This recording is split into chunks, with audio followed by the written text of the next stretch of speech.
Hello, everyone.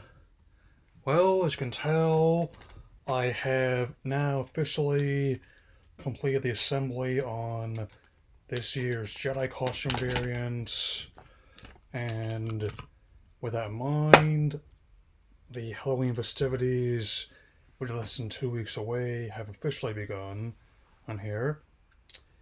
And with that in mind, I would like to note that Cartoon Network has given us some really great Halloween specials over the years. I mean, here's my and even ones that can count as unofficial ones. I mean, there's a few spooky and silly ones for Powerpuff Girls, original, Duchess Lab.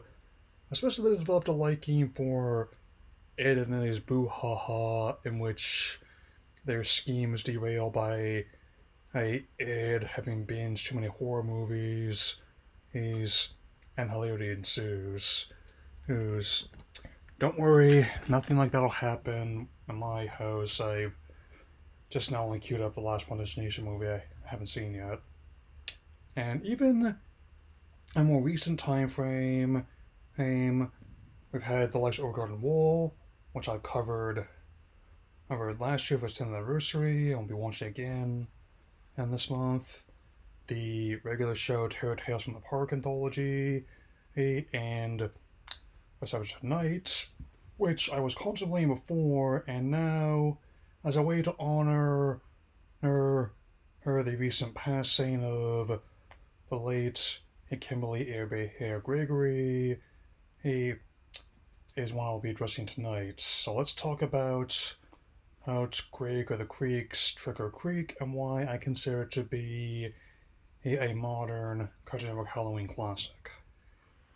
One key piece of lore for the episode is shown in the beginning, and where Craig, JP, and Kelsey visit the local juice bar where the witches are not only working, but also spinning the yarn of No Neck Matthew, a child who one Halloween made the mistake of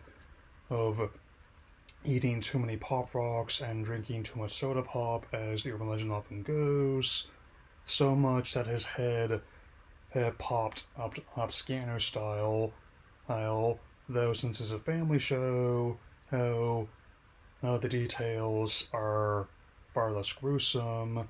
But this alone also sets up how much like other specials in years past, as it a key component of what makes it work is how it captures the feeling of of what Halloween is like, at that age where the leaves are turning different colors, the weather is getting cooler, and there's a whole smorgasbord of pumpkin and bat-shaped chocolates around, and yes, I'm well aware and incredibly grateful that the witch is by this point already established to be more than just friends. It may not be a conventional relationship, but I think witches should be able to date whoever they want and make juice with whoever they want. And, also, apart from the usual title card, they carve the pumpkin, which serves as one.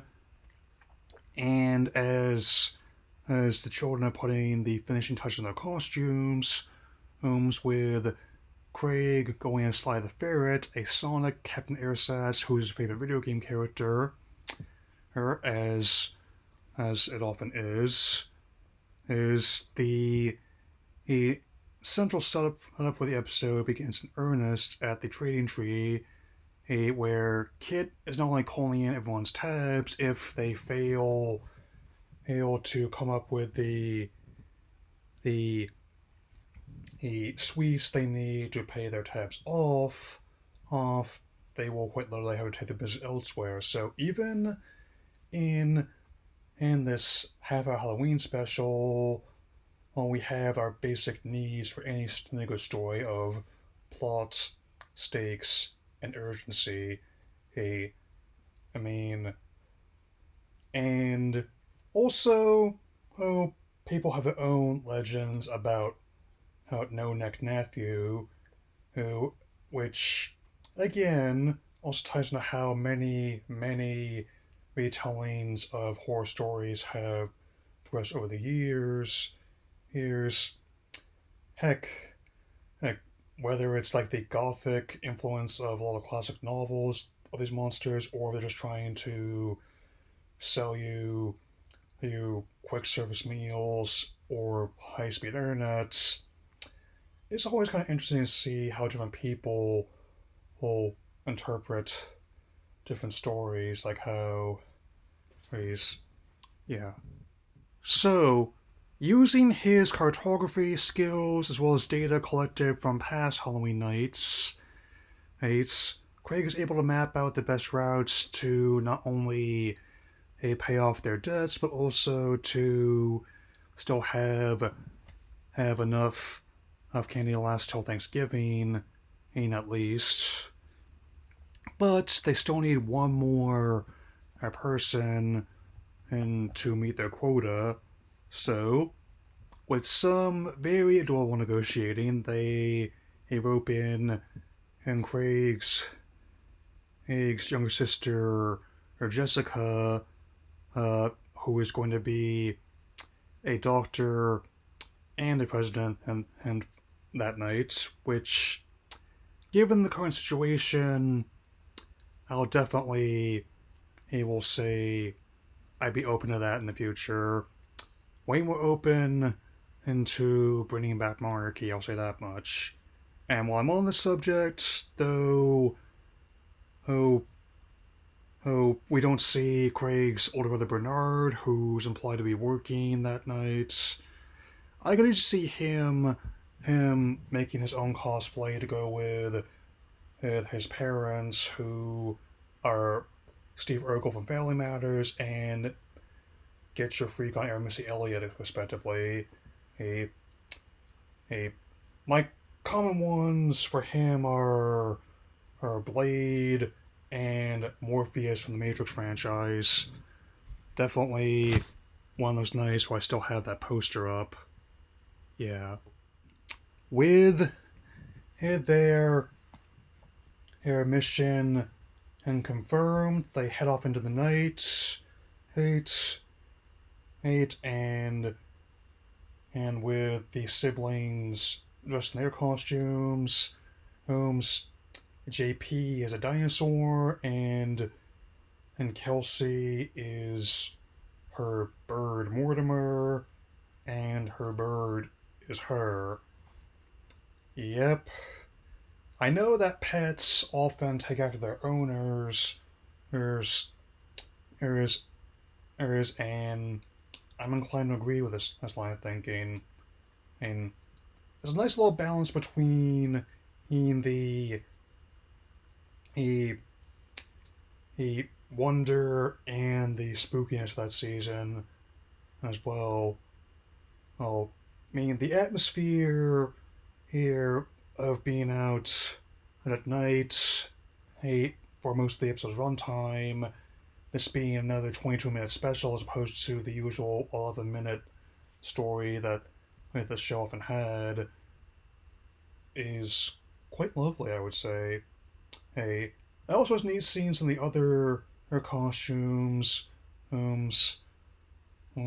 where some of the 10 speeds are going as the Rhino Racers. There's like an in-universe example of the many a cartoon come toy lines that try to cash in on the Ninja Turtles franchise back in the day. I mean, Street Sharks, Extreme Dinosaurs, Biker Mice from Mars, a whole slew of them. Um, um, very tongue-in-cheek, very cheesy, very fun. And we also have another storyline, albeit it's on a small scale, in which it's Bobby, who's going as himself, but is highly fixated on the Williams house. Is really into both the candy and the tricks. Where to borrow a line from another comfort show of mine, that boy ain't right. Though the B plot with Bobby ends up being resolved, all with misadventures, who's at the supermarket and their van, and there's still the pressing matter of a thief claiming to be No Neck Matthew, who trying to steal everyone's trees for themselves. While it turns out the actual one is a youngster in astronaut costume, whom that they meet that night, and who's able to, in true Scooby-Doo fashion, and able to help set a trap to unmask the real culprits. Don't worry, my plans of Scooptober are still coming along nicely. Hey, hey. It turns out that once the a phony jack-o'-lantern or mask is pulled off, the fake Matthew is really Big Red, had a redhead head with an attitude that's as fiery as their hair, part of which actually he got blown off in the trap involving using the same pop rock and soda pop grenade that ended up uh, supposedly he causing Matthew's head to pop, and even with the reveal, the way that taking off the space helmets, that's it actually adds the whole maybe magic, maybe mundane element that the show managed to make a key component of their success. Where here some elements may very well be flights of fancy in the children's mind's eye, and way better than that really terrible PlayStation game. But a lot of it is just simply a, the experience of being a kid in that environment. And I mean, those days don't last forever. And as Matthew himself puts it, it's the one in there where you can eat what you want and be who you want. And as I mentioned before, that's why I consider her the show and this episode how it's so enjoyable. I mean, well, and I have no issue revisiting it every single year since it debuted, no matter what kind of shell game the streamers play here with me. I will just deal with the prospect of whoever's going to be in charge of Warner Brothers next as it comes. So, my intent is still to get out my big video on Elio. I'll be wearing this get up here, and I may not have as flashy a cape as Mr. Solis, but I do have dual wielding lightsabers this year. Here, some of which you might have seen before, and there's even going to be some other fun, but also potentially spooky Star Wars videos related as well near the end of the month. We'll just have to wait and see what they are, and whether or not I end up seeing Tron Ares again and tomorrow. Oh, I am this close to finishing a video on every Final Destination movie, including Bloodlines. And that will be all for now. And I'll see you all again soon. Happy Halloween, everyone.